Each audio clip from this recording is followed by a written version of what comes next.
Greetings, demons, and welcome to Warhammer Weekly, episode 17. So, I am a little bit under the weather, so if I sound a bit off or anything like that, that is why. But in any case, we've got a decent amount to go over, even if it's not really all that interesting. But in any case, I do have one pickup to go over, so let's get into that, and then get into topics. Not the leader of a cult, RabbitWithAxe. So this week's pickups are a little bit different because I don't actually have any models or magazines or anything. Instead, I actually picked up a book. So this is A Thousand Suns by Graham McNeil. It's part of the Horus Heresy series, I suppose. And if you know anything about me, you know that I'm a huge fan of the Thousand Suns. They're probably my favourite faction from any Space Marine Legion, so CSM or regular Space Marine, Imperium or Chaos. And, yeah, honestly, just a really nice find. I actually found a ton of Warhammer books, mostly Horus Heresy, but some other stuff, some 40Ks, some Necromunda. I think there was even some AOS, actually, in a charity shop, and I was very tempted with a lot of them, but I ended up picking up Thousand Suns just because, as I say, I'm a huge fan of that faction. I've heard great things about this book in particular. I'm by no means trying to get into the Horus Heresy as a whole.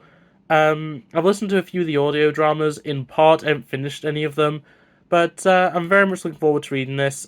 It'll be the first 40k book I've read start to finish, other than the not the World Book Day, the Black Library event book that was given out for free when you bought something from the website. But in any case, very excited for this, and that is actually everything. So into the topics.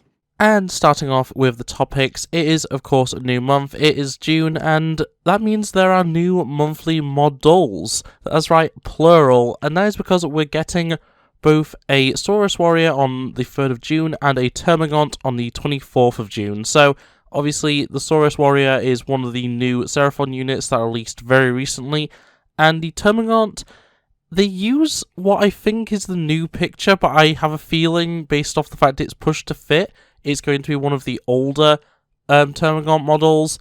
But obviously, with Leviathan coming out this month, it makes a lot of sense that they're going to be promoting those models. And yeah, honestly, this is a really good month. Having two models for free, one for AOS, one for 40k, is just great, honestly.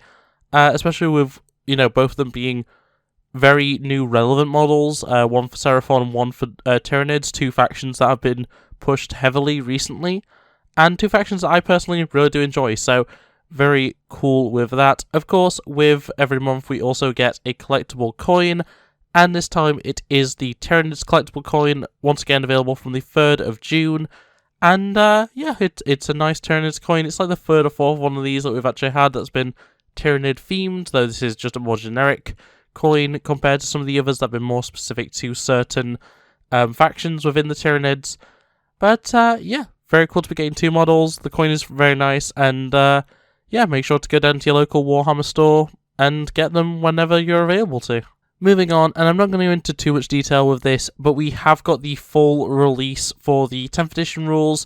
They're available as a PDF download. I'll have it linked in the description below for the article that includes them. There's also a quick start guide, which is just 4 pages long. The main thing is, I believe, 60-something pages long. I don't have it written down in my notes, unfortunately, but yeah, 62 pages long, and it's the core rules for 10th edition, which is very cool. I haven't gone into it too in depth. From what I've seen so far, it looks good. It looks comparable to 9th edition in terms of breadth, but it is obviously a much simpler set of rules. And yeah, I look forward to hopefully playing a few matches soon, or a few games, should I say. Because I am very interested in seeing how this plays, especially with all the changes that we've seen in the faction focuses. I'm hoping my Space Marines are still playable, and I'm hoping CSM is actually as good as I think it's going to be, because it looks pretty good right now. But in any case, yeah, that is the news about the 40k 10th edition rules releasing, so very cool there. And moving on to something a little less good when it comes to new 40k, 10th edition, Horus Heresy models are now essentially all legends, which basically means they are no longer going to be available within competitive play, which is really, really annoying. And they actually doubled up the annoyance, at least for me personally, with this reveal, because not only are they making essentially every Horus Heresy model that was 40k playable Legends, meaning it's not going to have updated rules at any point, they also immediately created a unit and made it Legends in the same article. So, starting off with that, if you didn't know, Kratos, the tank that is, has forever not been playable in 40k as a Chaos unit, only as a main Imperium unit, and a lot of people have had problems with that, especially because obviously the Kratos was heavily used by the, traitors within Horus Heresy, so it's been very confusing for a very long time. That is now no longer the case. We can actually use the Kratos in Chaos armies if you're a fan of that tank. There is a plastic kit for it, obviously, and, you want to play CSM, you can now use it. There are rules for it officially, which is great. It's great that that's now available.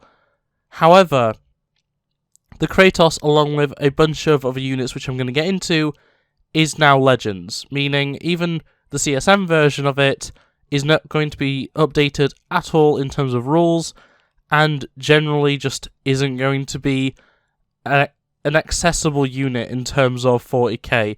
It also means, as I say, competitively, it's not viable. You can't actually run it in competitive matches, unless, for whatever reason, the people running it say that you can. It basically means that official competitive events, it won't be playable, and it's just kind of a kick to the teeth. We've waited a very long time for the Kratos to be available for CSM, and for it to just be taken away like this by being given to us then made Legends immediately, it's just kind of disappointing. But yeah, going into the list of the Legends of the Horus Heresy, which are units that you can use for matched and narrative play, but just not competitive events. We have the Leviathan, Contemptor, and Dorado pattern Dreadnoughts, which is really annoying because I have a bunch of Contemptors right now that I can no longer use, essentially. There's also the Kratos, Sicaran, Spartan, Cerberus, and Typhon model tanks. The certain variants of the Land Raider, which is really, really weird. Seems the Land Raider is straight up a 40k unit. The Vindicator and the Whirlwind are also included in that. The Xiphon, Interceptors, Fire Raptors, Storm Eagles, and Stormbirds are all going to be made Legends. The Legion support weapons, which I don't think that many people use them for 40k, but it does mean that a large part of the Space Marine army is just getting kind of wiped with that, even if it's not overly used. Honestly, Legion support weapons are the one thing where I'm just like, I get it, I understand, no one was really using them in 40k, so it makes a lot of sense. We also have the Fellblades, Falchions, and Mastodons, which are all being made Legends, which is really annoying. The Javelins, Dreadnoughts, and Deathstorm drop pods also all becoming Legends, which, once again, not many people are using the drop pods, but still, it's just annoying. It's just annoying losing these options, because plenty of people like these things and have these models, and a lot of these are Forge Worlds. They're actually pretty expensive for what they are. And then we also have the Sikatari Hoplites and Peltasts, and the Terex pattern Termites, which it is what it is with those. I'm not the biggest fan of those models in general, so I'm fine with it. I understand a lot of people run those models though, so that is kind of annoying. And then just for the more chaosy side of it, Decimators, Greater Blight Drones, Blood Slaughterers, Greater Brass Scorpions, Catan Ravagers, and the Charybdis Assault Claw and Dreadclaw drop pod also going to become Legends. So essentially, both Space Marine and Chaos Space Marine have lost a bunch of models, and obviously a lot of the models that I mentioned as part of Space Marine were usable by Chaos Space Marine. I actually had a Contemptor for CSM, as well as a few for regular play, for regular Space Marine, should I say. So it's just generally very, very annoying. I will, however, say there is one, kind of decent thing happening, and that is that all the Adeptus Custodes and Imperial Knights units are going to continue to have updatable 40k rules, which makes it a little bit better. Basically means you're not losing everything, but you are losing a lot. And for me, that is the biggest problem, is that we're just losing so much. of stuff that is actually usable and different and doesn't have immediate comparative units. And just in general, it's not great to me to be losing that much from Space Marine and that much from CSM. But as I say, Adeptus Custodes not losing that much, losing anything is great because their, amount of units and amount of models that are for those is very low. If they were to lose their Horus Heresy stuff, they'd have 4 models, I believe, which is pathetic in a way. But in terms of Imperial Knights, they have only just announced a bunch of new plastic knights. So if they were to have made those legends immediately, that would have been such a kick to the face. And honestly, I'm just glad that hasn't happened. But yeah, overall, I'm not very happy with all this. It's great that Kratos finally has CSM rules. It's good that the Custodes and Knights survive, essentially. But it's really annoying that we're losing all of these Space Marine and Chaos Space Marine units. And on top of that, it's frustrating that future models won't have 40k rules. They've basically said, unless something from 30k is often seen in 40k, it's not going to be getting rules, which is really, really disappointing, because in some ways, everything from the Horus Heresy is, for the most part, possible to find within the world of 40k. It's just uncommon, and they're treating that as if that is essentially not something that of consequence, something that matters. If they're producing these models still, I don't get why they want to take them away from people, because I would not have bought any of these Horus Heresy models that I own quite a few at this point, if it wasn't for the fact that they were playable in 40k. And sure, you could say you can still run the Dreadnoughts as Dreadnoughts, just under different rule sets, and just call them a different unit. It's just still very annoying. Same with the tanks. There's plenty of tanks that share sizes and stuff like that. So you can still just use those models as a different unit, but that's not competitive. You still can't do that in competitive. So what's the point? Just having all these things move to Legends is just really, in my opinion, it's unfair to the people that have spent a lot of money on these units. As I say, a lot of Forge World units are really expensive, so it's just kind of frustrating, But yeah, that's really all I can say about it, without ranting too much. That's all I can go over. So, moving on to a bit of weird news. Obviously, it is currently the 40th anniversary of Warhammer, that's this year, and to celebrate it, we're actually getting a collection of stamps from the Royal Mail. So, there's actually going to be 10 total stamps. 6 are with miniature photography.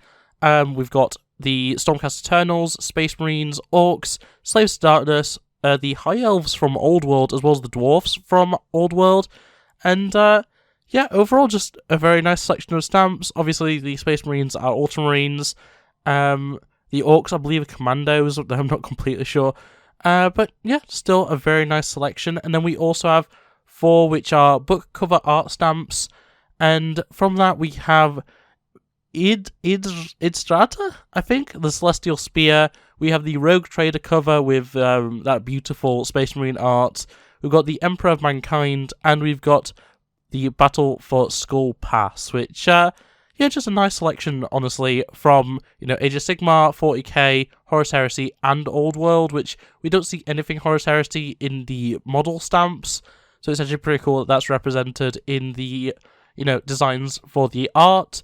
But, yeah, overall, not anything that's that interesting to discuss. I'm definitely going to be picking these up in a display case of some description. They sell them on the Royal Mail website, which, obviously, all articles, as always, linked in the description below. You'll be able to check that out. But, yeah, just a nice selection of commemorative stamps. I'm not a stamp collector by any means, but this art is very, very nice. I do really like the photography as well. So, yeah, I'm definitely going to be picking some up. But, in any case, those are all I can say about it. And finally, that leaves us with the Rumour Engine for the 30th of May 2023, just right at the end of the month. And, yeah, it's some sort of stick. I'm assuming it's AOS. I'm actually leaning very much into, Seraphon, though it could be various other factions. I don't see this being 40k just because of its styling, but it could really be anything. It could be literally anything for all I know. They actually, in the article itself, kind of just go, we don't really know what this is. So it's kind of a return to form for just things that are really vague in a way. But yeah, it's a stick. It's got spikes on it. It looks cool. I'm sure whatever unit it's attached to is going to look cool. But there's not really much to say about it, unfortunately. So there we go. But on that note, that is going to be it for this video. So I hope you enjoyed. If you did, make sure to like it, subscribe to the here, and ring a bell so you never miss upload. Otherwise, it's coming from me. And yeah, bye. Look at the screen, you'll be fine. Culture's a disease, but we'll survive. I just wanna take